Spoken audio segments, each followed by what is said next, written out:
A pergunta que eu faço é a seguinte: a gente tem visto uma crise gigantesca. Para mim, a reforma tributária é um dos itens fundamentais para a recuperação da economia brasileira. Para que as pessoas adquiram mais confiança na economia, nós temos um mercado gigantesco, nós temos tudo por fazer, oportunidades de investimento enormes para investidores, principalmente privados, tanto do Brasil quanto do exterior. Portanto, nós podemos atrair muito interesse do exterior para nos ajudar a retomar o crescimento econômico. Mas sem reforma tributária vai ser muito difícil. Então, para mim, é fundamental.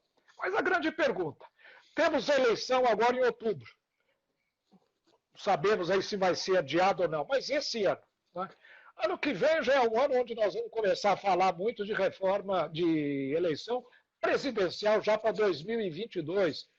Então, a grande dúvida que eu tenho, eu queria a sua avaliação, é se existe ambiente político para se fazer a reforma tributária agora, nesses 2 anos e meio que restam até o final do ano. Precisamos fazer um esforço gigantesco para que isso aconteça, mas na sua avaliação, há viabilidade prática, concreta para que isso acontecesse?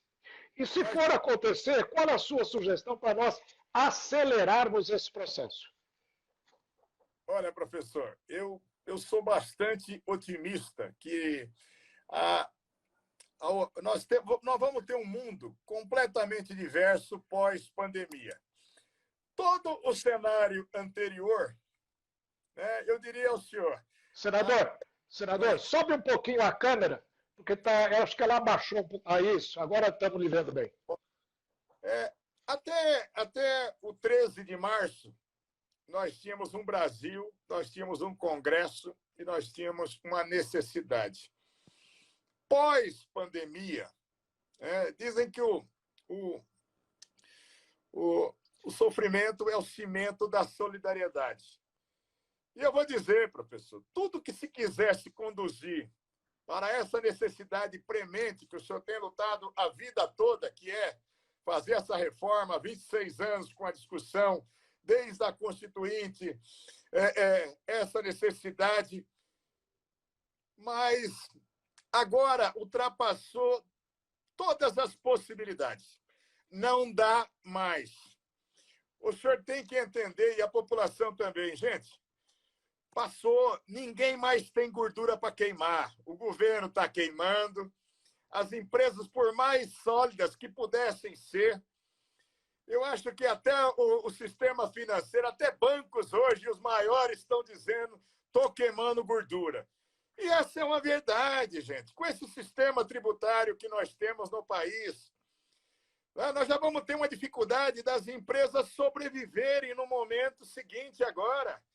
E se nós não apresentarmos uma solução nesse momento, o que não tem remédio, remediado está.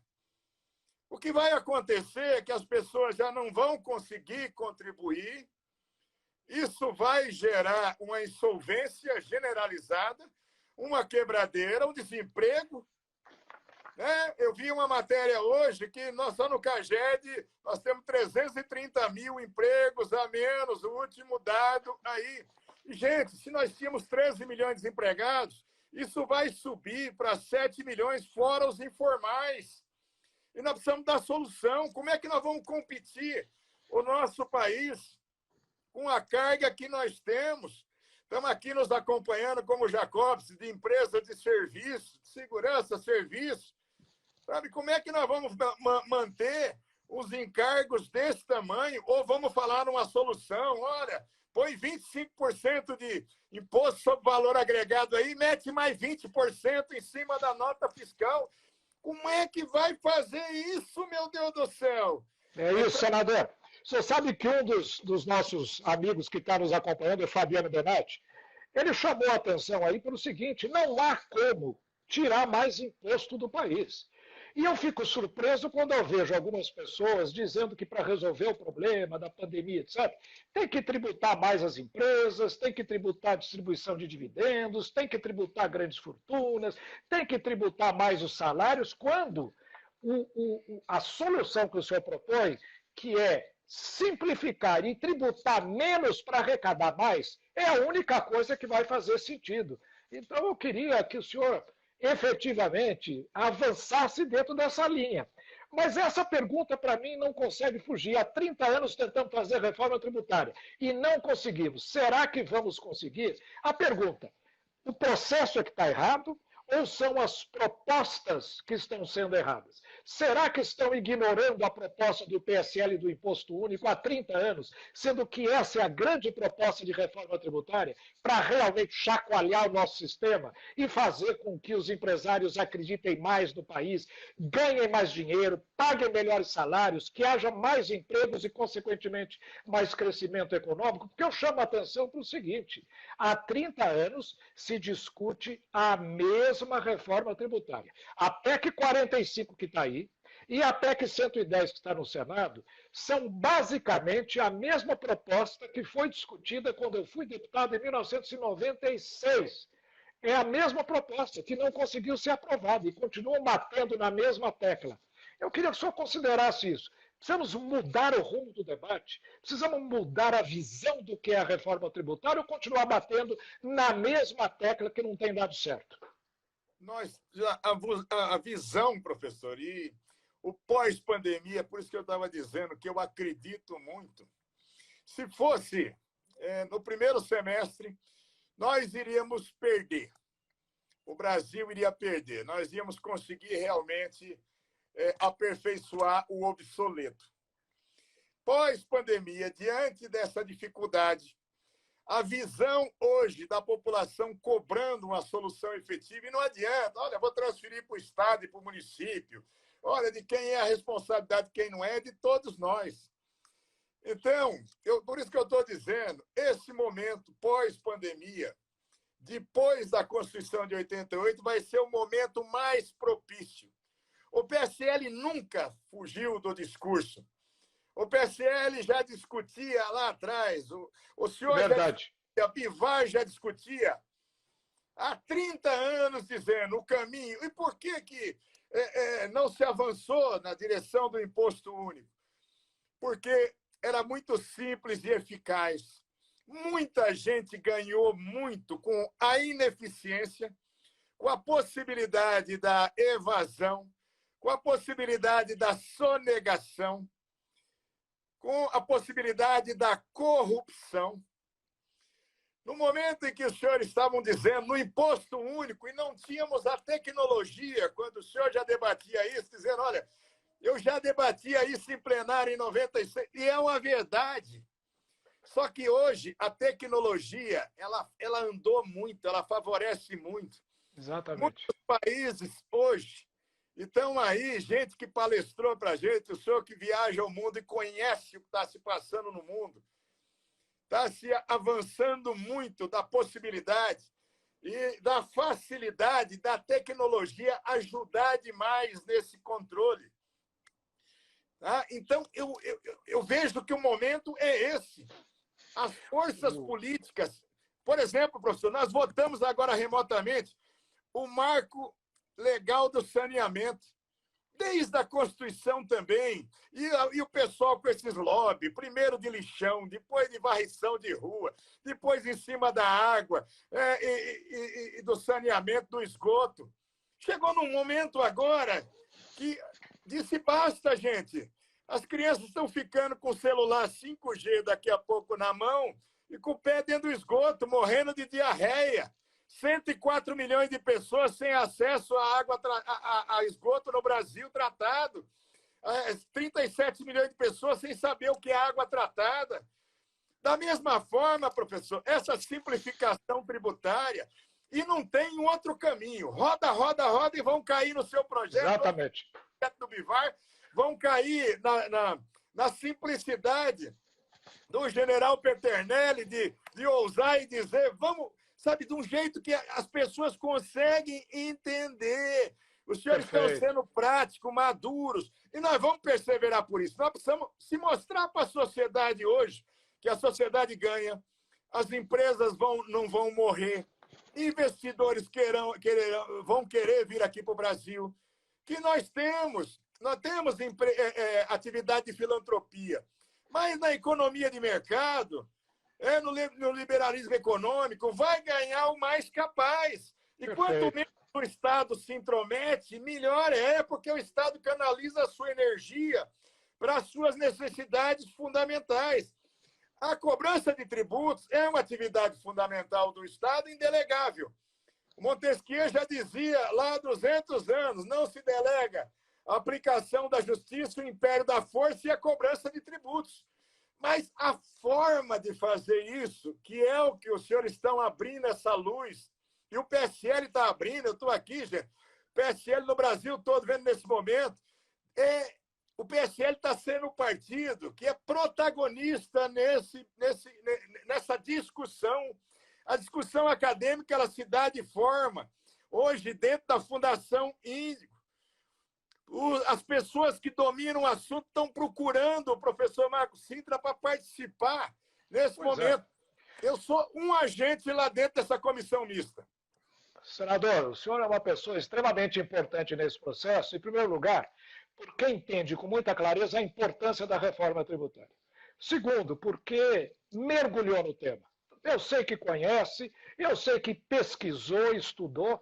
Agora, eu queria fazer uma sugestão. Nós estamos falando muito no imposto único. O PSL é um partido que tem como marca defender a ideia do imposto único. Eu quero muito rapidamente dizer para todos aqueles que estão nos assistindo o que é o projeto do imposto único. Inclusive, existe uma emenda, hoje na Câmara dos Deputados, que foi proposta pelo presidente do PSL, deputado Luciano Bivar, e que foi também apoiada pelo nosso outro deputado, general Peternelli, e que eu, inclusive, no passado já havia também discutido, que é o projeto do imposto único, que diz o seguinte, isso é para esclarecer para todo mundo o que é isso. É uma reforma tributária altamente, radicalmente simplificadora. Por quê? Acaba com praticamente todos os impostos. Nós só vamos manter um imposto existente hoje, que é o imposto de renda. Por quê? Esse é o imposto que permite ao governo fazer política social, tributar aqueles que têm mais, tributar progressivamente, de tal forma a fazer um processo de distribuição de renda mais adequado, favorecendo, evidentemente, as camadas de mais baixo poder aquisitivo no país. E eliminando-se todos os outros impostos, veja bem, Major, no âmbito federal, acabaria o PIS, acabaria o COFINS, acabaria a contribuição previdenciária ao INSS, que comete um dos maiores crimes, que é tributar salário. Nós precisamos gerar emprego, jamais tributar salário. Não pode colocar imposto em cima de salário. Isso desestimula a criação de empregos. É uma máquina de destruição de empregos. Isso também acabaria. Acabaria o IPI, acabariam todos os impostos. E no lugar disso, haveria um único tributo, que é um imposto que incidiria sobre todos os pagamentos. Qualquer pagamento que é feito no banco, ele incidiria sobre ele uma alíquota muito baixa, uma alíquota de menos de entre 2,5% e 3%, e que seria o suficiente para gerar a mesma arrecadação que todos esses tributos. Esse é o projeto do nosso presidente, deputado Luciano Bivar, esse é o projeto do general Peternelli, e esse é o projeto que eu tenho certeza muitos parlamentares do nosso partido, mas também de outros partidos, defendem. Então, o PSL é o partido que está fincando essa cunha muito importante no debate tributário, que é o projeto do imposto único, que é a única ideia nova que surge nesses últimos 30 anos e que vem sendo, de alguma maneira, rechaçada por aqueles que não querem a simplificação, que já se acomodaram no atual sistema, e o senhor mencionou a questão da corrupção, a questão do jeitinho, a questão do contencioso, que é gigantesco. Eu entro na justiça e fico 20 anos sem pagar imposto, enquanto está em discussão, tudo isso, e eu não vou pagando. Depois eu pago lá na frente, eu vejo o que eu faço. Então, vejam, existe, sobretudo, aquele que vive da sonegação de impostos. Nesse sistema do imposto único, isso tudo acabaria. Pergunta, o senhor vê a viabilidade desse projeto do imposto único e por que ele não avançou até agora? E é o momento de se fazer essa grande reforma que eu tenho certeza o senhor vai saber defender muito bem na Comissão de Reforma Tributária. Olha, a questão do imposto único é porque ele é tão simples, eficaz, evita a sonegação, evita a corrupção, que ao longo do tempo, muita gente, e dentro do campo político, infelizmente, é que nós temos um Brasil que ele está mudando e agora, após pandemia, vai ser necessário.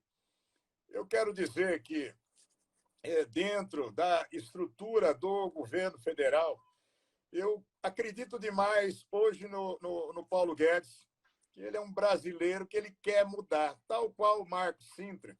Eles estão ali, ó, e vão na mesma batida. Ele defende essa concepção, Hildo? Aliás, é bom que se diga, né? O Marco Sintra se sacrificou pelo amigo em determinado momento para não perdermos o Paulo Guedes dentro da estrutura de governo. Essa é a grande verdade. Essa é a grande verdade. Eu digo, antes da pandemia, eu tinha uma dificuldade dentro daquela comissão que eu via que nós íamos sustentar só eu, o Luciano Bivac, estamos lá na comissão, íamos sustentar a tese do imposto único e fazer um relatório alternativo ao relatório que seria produzido pelo relator. Pós-pandemia e essa necessidade, a dificuldade, partir nessa linha do que disse o Marco Sintra, que, olha, vamos cobrar menos para arrecadar mais, e é uma verdade. Para com a lei de Gerson, a lei do jeitinho brasileiro, a lei do favorecimento para grandes escritórios de advocacia tributária que discutem por 20, 30 anos, para ficar naquela situação de que ou morre os donos, ou morre o advogado, ou morre a dívida ao longo do tempo. E nós vamos ter uma necessidade. E eu tenho certeza, que nós vamos discutir com muita profundidade. E fora, como foi agora o marco do saneamento? No primeiro semestre ele não passava como não passou o ano passado. Chegou na Câmara, ele travou. Agora foi necessário, foi fundamental. A reforma tributária também, nós vamos ficar com vergonha. Independente de ter eleição municipal o ano que vem, se é pré-campanha, nós não vamos terminar o ano que vem sem entregar uma reforma para o país. Sabe por quê? Porque a população vai bater em todo mundo. Vai bater no Bolsonaro como presidente. Tem um gado humano aqui que fica até contratado aqui para atrapalhar a nossa live, mas não atrapalha, professor. Aqueles descerebrados, robozinhos. Mas a grande maioria do país está querendo uma resposta. E como é que vão enfrentar os nossos argumentos do imposto único, da simplificação? Como é que a máquina pública municipal, a máquina pública dos estados, a máquina pública da União, não vão querer, quando nós estamos falando, gente, nós vamos manter o imposto de renda? Por quê? Porque o imposto de renda, nós vamos conseguir ter as políticas sociais prosseguindo. Agora, aqui, nós vamos dar vida para as empresas. Vai pagar? Vai pagar. Aguenta pagar mais? Não aguenta pagar mais, mas vai pagar de forma mais racional. Isso. Como é que proporcional, né, gente? Proporcional. Como é que nós vamos competir hoje com a indústria de outros países? Como é que nós vamos fazer isso hoje? E não cabe mais também a proteção pela proteção. Eu, às vezes, vejo em debates, como outro dia eu censurei, eu gosto, né? Da Vanessa Canedo, auxiliar do Guedes, mas ela insistindo numa defesa exacerbada da indústria, naquele modelo de 50 anos dizendo, olha, essa é a reserva de mercado. Nós não estamos falando isso, nós queremos que a indústria amplie as suas atividades, que ela se modernize, que ela consiga competir, que ela vá ser tributada, sim, mas de uma forma racional. Nós não podemos correr o risco com as duas PECs que estão aumentando a carga tributária sobre, por exemplo, as empresas de serviço. As empresas da construção civil, professor, que quando nós estamos falando, como é que nós vamos fazer para manter maior contratação no país? Mas isso vai acontecer, senador? O que vai acontecer, por exemplo, com o setor de serviços, caso a PEC 45 seja aprovada? Qual é a sua avaliação? Ele acaba simplesmente porque faz mais de 3.000 anos que o chinês inventou a matemática e acaba. É impossível, se você aumentar ainda ou gerar mais carga tributária, por exemplo, setor de serviços, vai falar, olha, gente, a mão de obra, isso é pouco no nosso país, meu Deus do céu. Pega todas as empresas de segurança, todas as empresas de limpeza, todas as empresas de lavanderia hospitalar, de serviços. Pelo amor de Deus, você pega as academias de ginástica agora, que fecharam 15 mil agora por conta da pandemia. Deixamos sem emprego 800 mil professores. E é tudo, senador, é o cabeleireiro, é aquele que a empregada doméstica, enfim, é um aumento generalizado. Há estimativa, só para complementar o seu raciocínio, de que o setor de serviços pode ter aumento de carga tributária, caso seja aprovado o projeto que está na Câmara dos Deputados, de até 400%. Eles pretendem, inclusive, acabar com algum tratamento especial dado a micro e pequenas empresas, como, por exemplo, a questão do lucro presumido, que vai significar um aumento de carga tributária muito grande também na distribuição de dividendos e lucros para as pessoas. Ou seja, aquela empresa que hoje já vive com muita dificuldade, com uma carga tributária já alta, vai ter um enorme avanço em termos de carga tributária a ser suportada, caso o projeto da PEC 45 seja aprovado. Isso vai, evidentemente, convencer as pessoas de que esse projeto de reforma tributária não pode avançar. Ah, mas eles pagam menos imposto do que a indústria, porque a indústria está pagando muito, etc. Pode até ser verdade, ainda que a Federação de Serviços dispute isso. Diga que não, de jeito nenhum. O setor de serviço paga menos ICMS, mas paga ISS e paga outros impostos que a indústria às vezes não paga. Consequentemente, a carga tributária global é muito alta também no setor de serviço. Então, senador, eu acho que o que está sendo discutido hoje vai ser muito difícil de ser aprovado. A exemplo do que está acontecendo ao longo de 25 anos e não foi aprovado, 26 anos. Pergunta, vamos bater na tecla do imposto único. O que é que nós precisamos fazer? O que é que o PSL deve fazer para avançar nessa discussão? E segundo, por que é que o presidente da Câmara dos Deputados, o deputado Rodrigo Maia, é tão contra o projeto do imposto único e disse que vai aprovar a PEC 45 de qualquer jeito ainda esse ano? Olha, eu respeito o Rodrigo Maia, ele tem uma força política muito grande, inegável, dentro da Câmara. Ele pode bastante, mas não pode tudo. Semana passada eu dei uma resposta para ele pela imprensa, vários veículos de imprensa disseram, porque ele estava meio sem assunto, né, na semana, e aí ele pegou e disse, numa daquelas coletivas que realiza todo dia, dizendo, olha, nós vamos votar a reforma tributária em agosto. Ele só esqueceu que tem uma coisa chamada Senado também, tem uma coisa chamada população, que os partidos têm expressão, que o PSL é um partido com muita expressão dentro da Câmara, né, que a mobilização dentro do PSL é pelo imposto único. O PSL vai lutar por esse momento. E que não é assim, olha, vou pautando porque o mercado financeiro está dizendo que eu tenho que pautar. Ou que a Fiesp ou a Fiege diz que eu tenho que pautar porque fizeram um almoço suntuoso para mim com recursos públicos. Não é assim. Não vai ser assim. Né? Então, eu respeito todos os posicionamentos, mas nós vamos lutar. Eu sou apenas um voto entre 81 no Senado, mas eu tento conquistar tantos outros. O PSL está tentando sensibilizar. E a maioria dos partidos, professor, não tem um juízo de valor formado. Por exemplo, quando houve a guerra da Câmara e do Senado, para ver a guerra de protagonismo, Bolsonaro mandou a reforma previdenciária, de repente nós, pelo Congresso, nós temos que ser protagonistas também. Então, tiraram da gaveta lá a PEC 45, bamba, apresenta aí. Depois, no Senado, nós nos enciumamos, e eu estava no mesmo dia. Eu estava numa reunião de todos os líderes, na casa que nós fizemos a reunião na casa a residência oficial do presidente do Senado.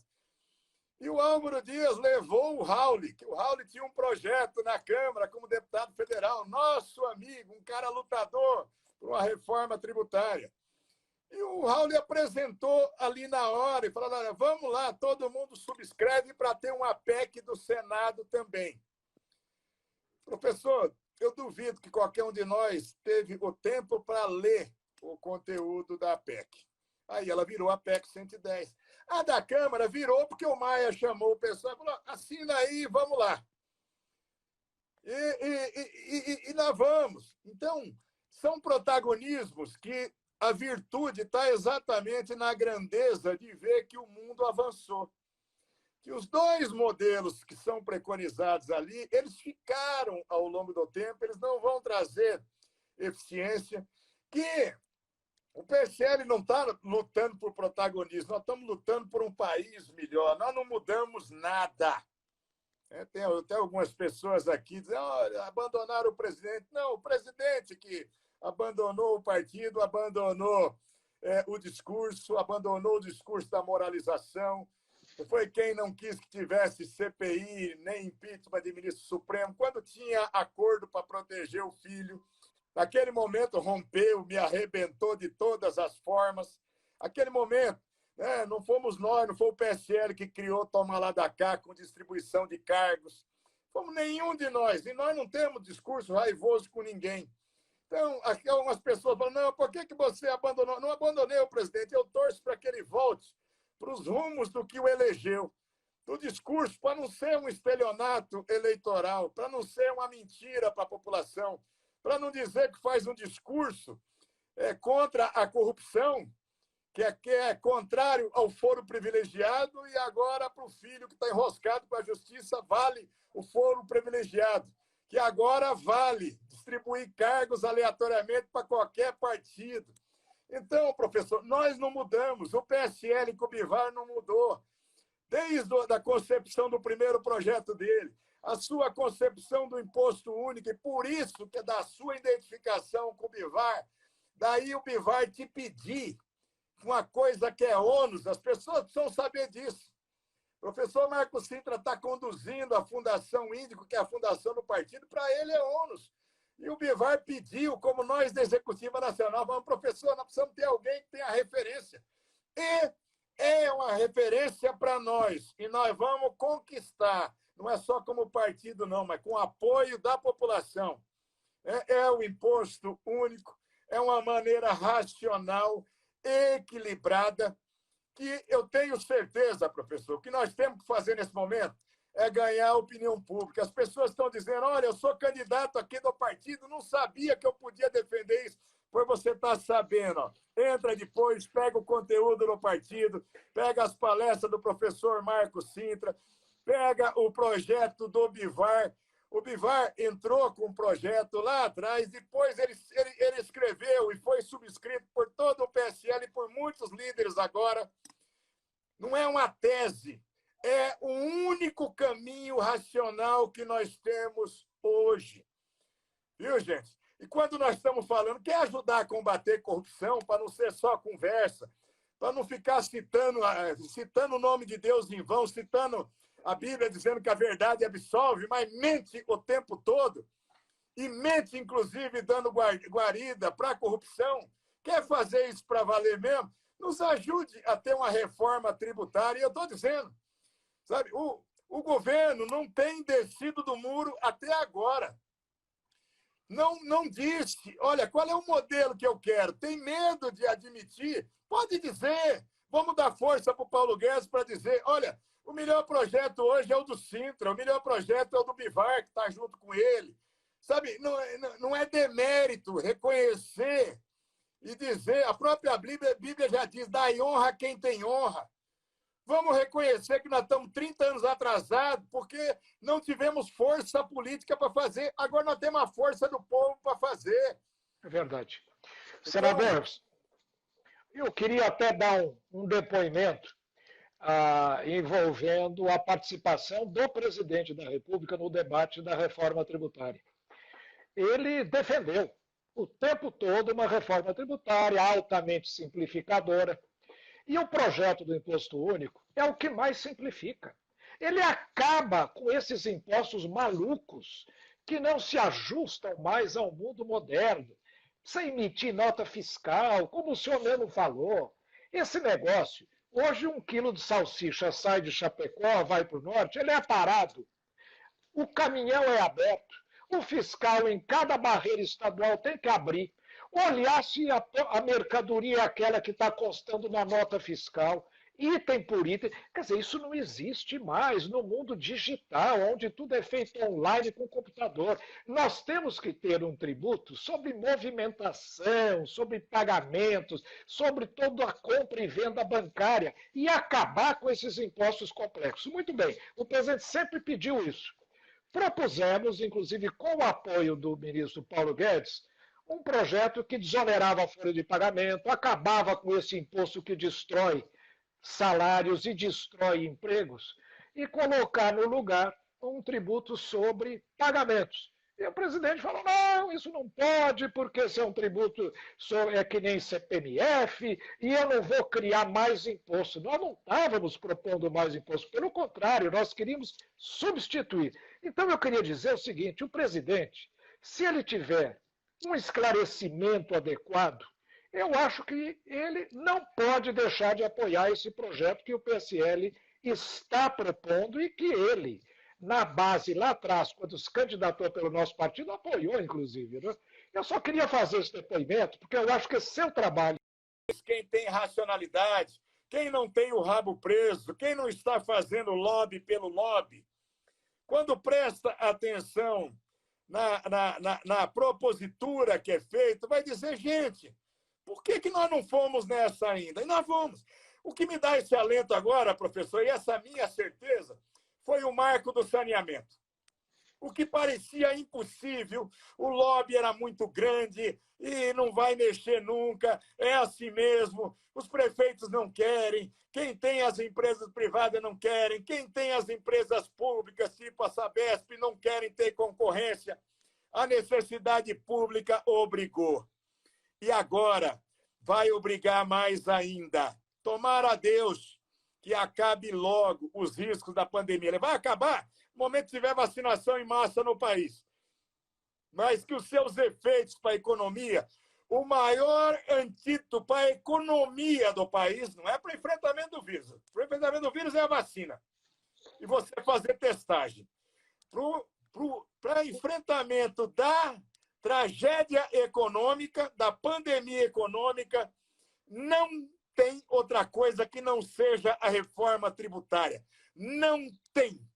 Pode cravar aí quem quiser. Não tem. E o modelo que é apresentado pelo PSL, que não é uma coisa de hoje.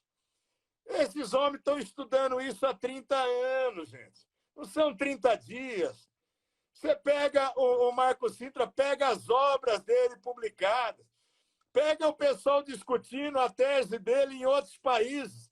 Nós temos mania de dizer que só no mundo, nós não produzimos coisas boas nossas aqui. Nós temos um mundo acadêmico aqui. As pessoas aqui no Brasil, sejam os nossos quadros funcionais da Receita Federal, das fazendas dos estados, né?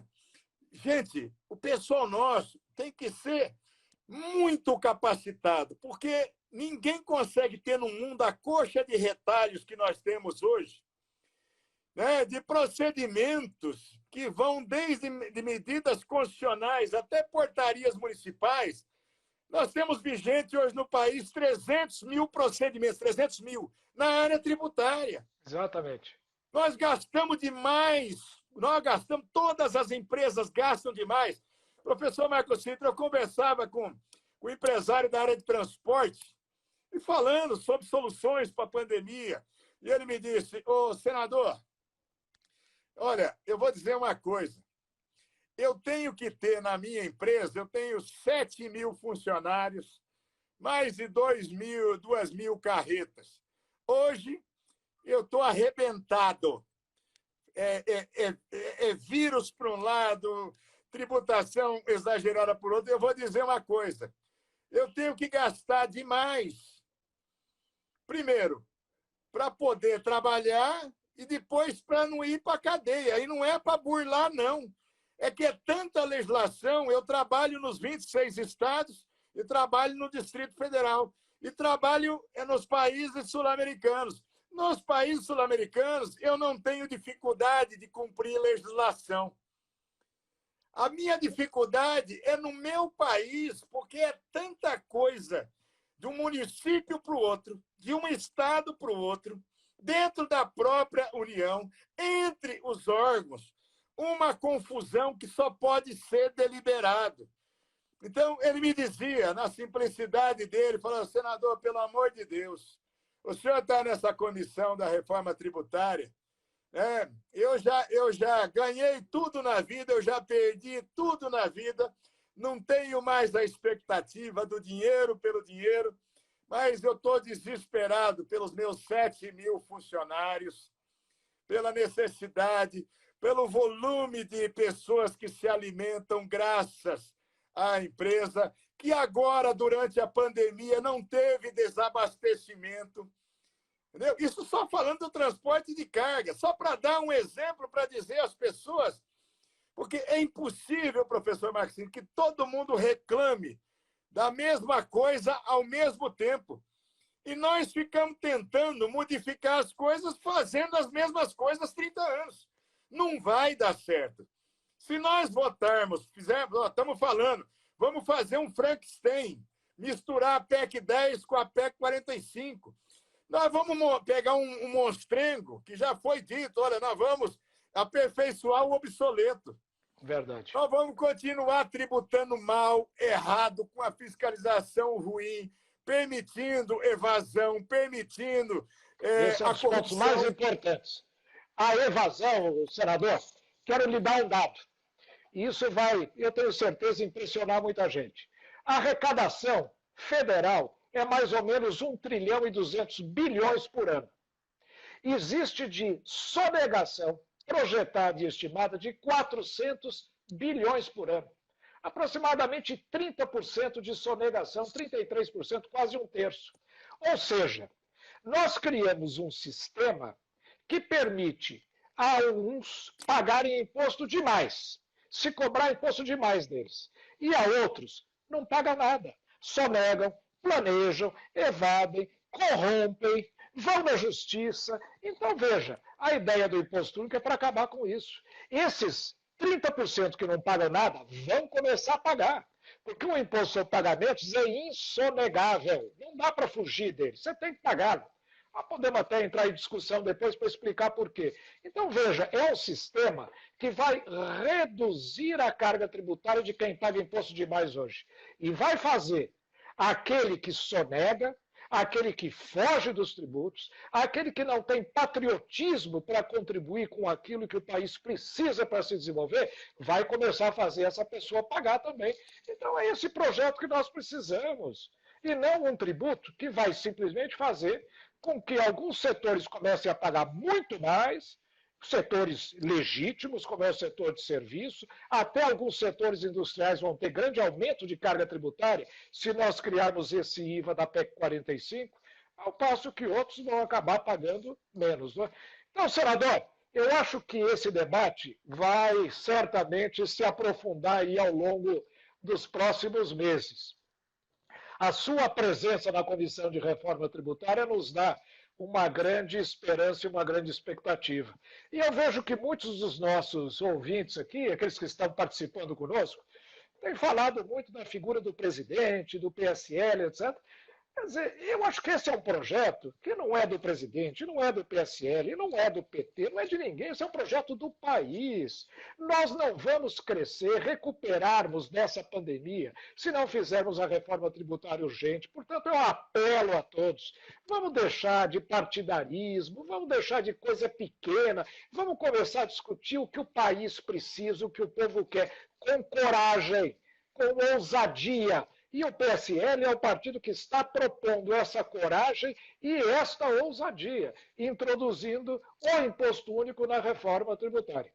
Eu queria, senador, antes de lhe passar a palavra aí para suas considerações finais, ter o seu compromisso de, assim que a comissão de reforma começar a se encontrar novamente, nós convidá-lo de volta para convidarmos de volta o senhor para poder participar e vir trazendo a todos aqueles que nos assistem um relato de como a reforma tributária está avançando.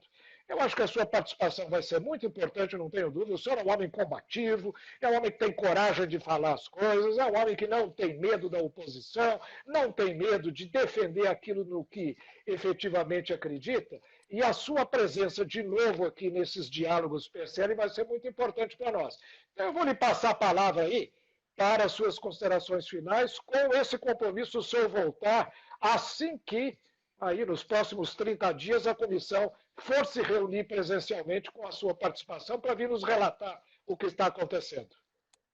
Nós estaremos juntos, certamente, professor, porque vamos continuar aí com o trabalho da Fundação Índigo. Eu tenho certeza que, tomara que o relatório do relator Roberto Rocha ele esteja em sintonia com a proposta do PSL, senão nós estaremos com um voto do partido, um voto em separado, que nós vamos elaborar juntos, o PSL vai elaborar juntos sob a sua coordenação. E aí nós vamos cotejar os modelos para o país. Dizer a todas as pessoas que é preciso, nesse momento, entender o que está dizendo o professor Marcos Sintra. Nós precisamos e nós temos o melhor modelo para o país. Não somos contra o presidente, não somos nada. O PSL hoje é um partido independente. E esse gado humano, essas pessoas que são contratadas, esses robôs, que até, lógico, muitas vezes, professor, eu tinha um velho instrutor que ele dizia, às vezes a gente na vida está dando pérola para porco. Você dá uma pérola para o porco, ele come como se fosse mais um grão de milho. Então, tem algumas pessoas que o cérebro é diminuto, foram contratados para isso, são cegos e não vão conseguir, nesse momento, mas eu sou 100% aliança. A aliança não existe como partido. A população brasileira acordou. Em 9 meses, só conseguiu 12 mil assinaturas, 2,4% das assinaturas necessárias. Já caiu a ficha do embuste que era. Né? É diferente. Construir partido não é simplesmente fazer um discurso barato aí, não. Precisa de esforço, precisa de trabalho, precisa de responsabilidade. O PSL é o partido que mais cresceu em 2019 e 2020. A fonte é só entrar no site do TSE. 24,5% de crescimento. Quase um quarto cresceu o partido e vai crescer muito mais. O fundo partidário, esse pastor que está perguntando, sabe quem é favorável ao fundo partidário? Que não vetou, enrolou, porque queria fundo partidário? Jair Bolsonaro. Eu sou contra o fundo partidário, discuti isso lá, tenho projeto, abri mão. Não tenho dois discursos, não tenho safadeza, não tenho nada. Eu digo, não tenho bandido de estimação, não tenho filho ladrão. Eu fico absolutamente tranquilo para discutir as coisas como o partido. Não, esse aqui está dizendo, esse gado humano, que o partido só cresceu por causa do Bolsonaro. Não. Cresceu 24,5%, é o partido que mais cresceu depois que ele foi embora. Graças a Deus.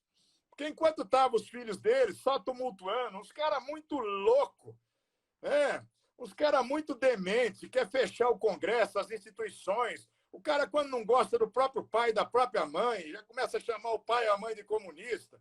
Esse é o tipo mais execrável da sociedade. Não, o partido cresceu, graças a Deus, depois. Graças a Deus, depois. Nunca mudei, não vou mudar. Quero dizer, professor, parabéns. Continue com as lives do PSL. Isso é crescimento partidário, é crescimento do país. O senhor é uma referência para nós todos no país.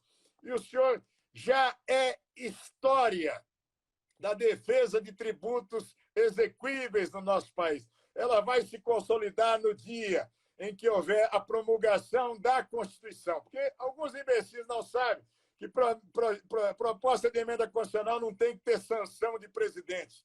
Não tem. Aí não tem se presidente vetar ou não. É promulgado. Alguns precisam ler a Constituição também. Presidente, obrigado a oportunidade, que Deus abençoe. Viva o nosso PSL, parabéns pela Fundação Índigo. Muito obrigado, senador. Foi um privilégio tê-lo aqui. E fica esse compromisso de voltarmos assim que o debate da reforma tributária voltar. Quero agradecer a todos aqueles que nos acompanharam. É evidente que muita gente nos critica, mas eu quero terminar com uma frase, senador, do Roberto Campos. Quanto mais nos atacam, mais nos enobrecem. O Roberto Campos dizia o seguinte: a violência da seta enobrece o alvo. É isso, exatamente. Quanto mais nos atacarem, com maior violência, mais enobrecidos nós ficamos atingidos, porque estamos realmente cumprindo com o nosso papel, dizendo o que nós efetivamente acreditamos, independentemente de haver ou não oposição, de nos criticarem. Vamos em frente, senador, e voltamos aqui em breve para continuarmos essa nossa conversa. É isso mesmo, professor. E não vamos dar mesmo pérola para porco. Os poucos porcos não vão ter as nossas pérolas. Um abraço. Um abraço, prazer e obrigado a todos que nos acompanharam aqui.